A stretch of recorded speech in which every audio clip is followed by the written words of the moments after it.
do Aedes aegypti. Morfologia e características do Aedes aegypti. O vetor do parasita é o mosquito. RNA positivo dentro do mosquito e, ao injetar, fica com o RNA mensageiro, porque produz proteínas. Pertence ao ramo Arthropoda, que tem pés articulados, da classe Hexapoda, 3 pares de patas, ordem Dipteria, um par de asas anterior funcional e um par posterior transformando em halteres.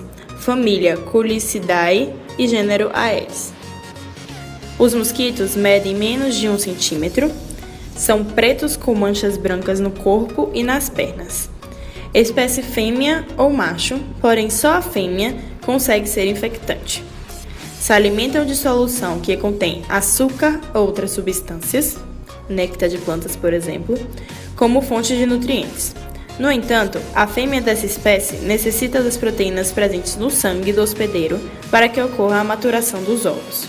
O repasto sanguíneo ocorre quase sempre durante o dia, nas primeiras horas do período matutino e vespertino, ou seja, evitando os horários mais quentes do dia. Existem 4 estágios larvais. Os mosquitos se desenvolvem através da metamorfose completa, e o ciclo de vida do Aedes aegypti compreende 4 fases: ovo, larva, pupa e adulto. Os ovos do Aedes aegypti medem aproximadamente 1 milímetro de comprimento e contorno alongado e fusiforme. São depositados pela fêmea individualmente nas paredes internas dos depósitos, ou seja, nas paredes, não diretamente na água. No momento da postura, os ovos são brancos, mas rapidamente adquirem a cor negra brilhante.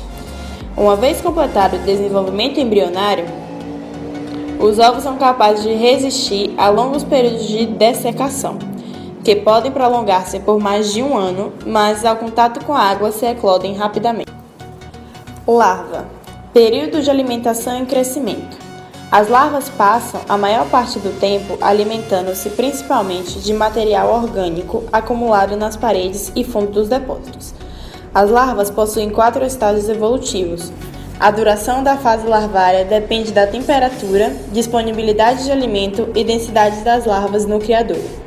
Em condições ótimas, o período entre a eclosão e a pupação pode não exceder a 5 dias. A larva do Aedes aegypti é composta de cabeça, tórax e abdômen. O abdômen é dividido em 8 segmentos. É sensível a movimentos bruscos na água e, sob efeito de luz, desloca-se com rapidez, buscando refúgio no fundo do recipiente. As pupas não se alimentam. É nesta fase que ocorre a metamorfose do estágio larval para o adulto. Quando inativas, se mantém na superfície da água, flutuando, o que facilita a emergência do inseto adulto. O estado pulpal dura, geralmente, de 2 a 3 dias. A pulpa é dividida em cefalotórax e abdômen. A cabeça e o tórax são unidos, constituindo a porção chamada cefalotórax, o que dá à pulpa, vista de lado, a aparência de uma vírgula. A pulpa tem um par de tubos respiratórios ou trompetas, que atravessam a água e permitem a respiração. O adulto de Aedes aegypti representa a fase reprodutora do inseto. Como ocorre com grande parte dos insetos alados, o adulto representa importante fase de dispersão. O Aedes aegypti é escuro, com faixas brancas nas bases dos segmentos tarsais e um desenho de forma de lira no mesonoto. O macho se distingue essencialmente da fêmea por possuir antenas plumosas e palpos mais longos.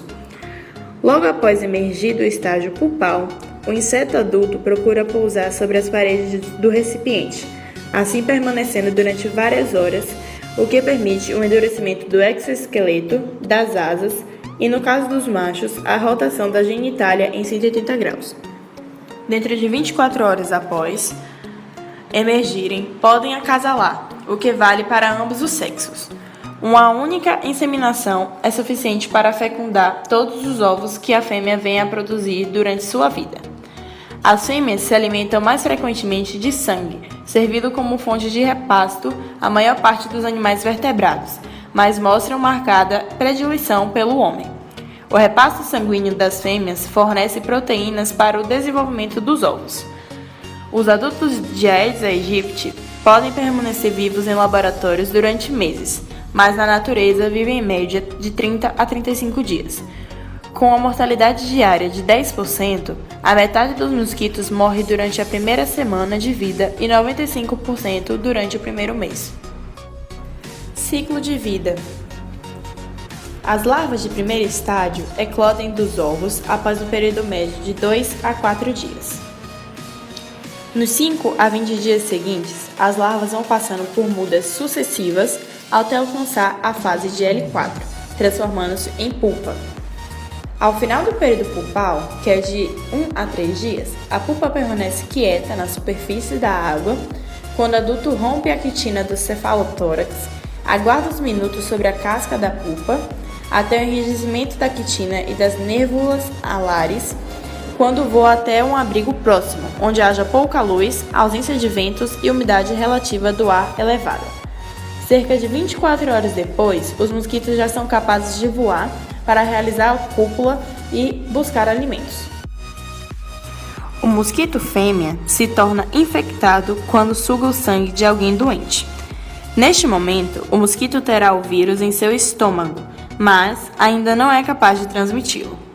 Entre 10 e 12 dias depois, as partículas do vírus dengue se disseminam pelo organismo do Aedes aegypti, se multiplicam e invadem as glândulas salivares.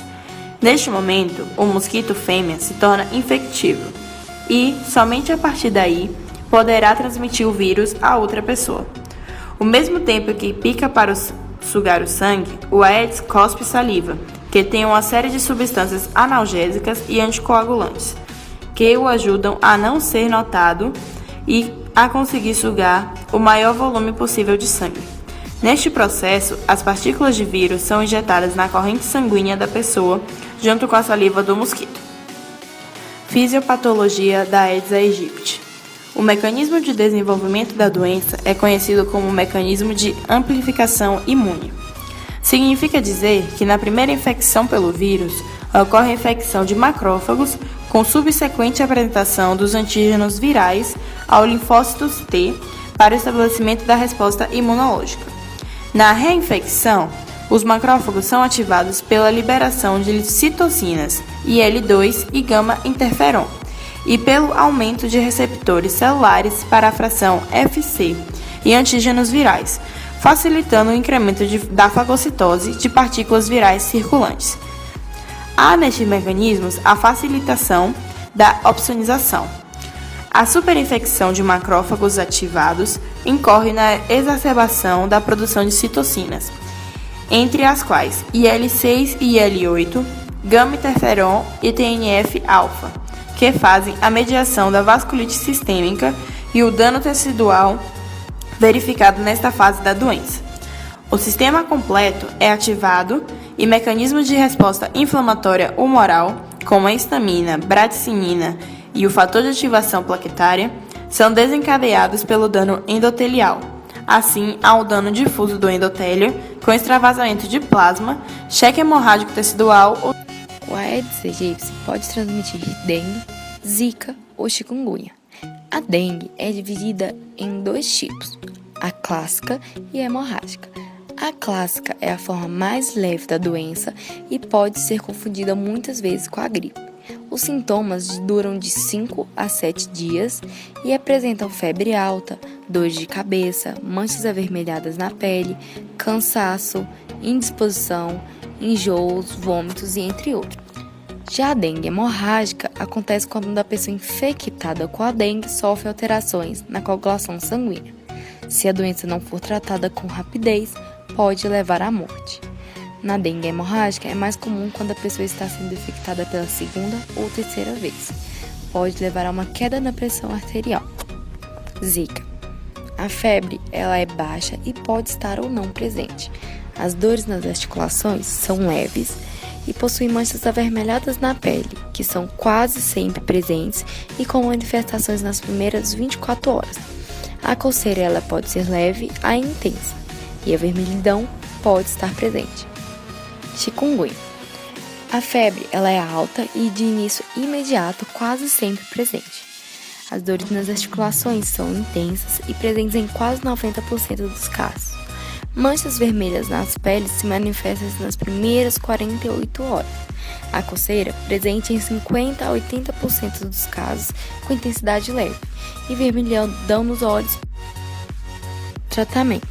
Dependendo dos sintomas e dos sinais, tem um tratamento específico para cada caso. Um exemplo é o da dengue clássica. Faz-se uso de analgésicos durante o tratamento. Indica-se hidratação oral com aumento de ingestão de água, sucos, chás, soros caseiros.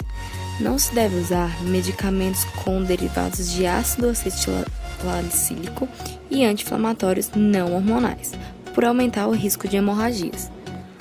Em outros casos, como o da chikungunya, os sintomas são tratados com medicação para a febre, um exemplo, paracetamol, e a das dores articulares, anti-inflamatórios. Não é recomendado usar o ácido acetilsalicílico devido ao risco de hemorragia, tanto na dengue como na chikungunya. Diagnóstico. Deve ter estado nos últimos 15 dias em áreas onde esteja ocorrendo a transmissão do Aedes. O diagnóstico laboratorial da dengue pode ser feito por métodos sorológicos e virológicos, indicados em momentos distintos da doença.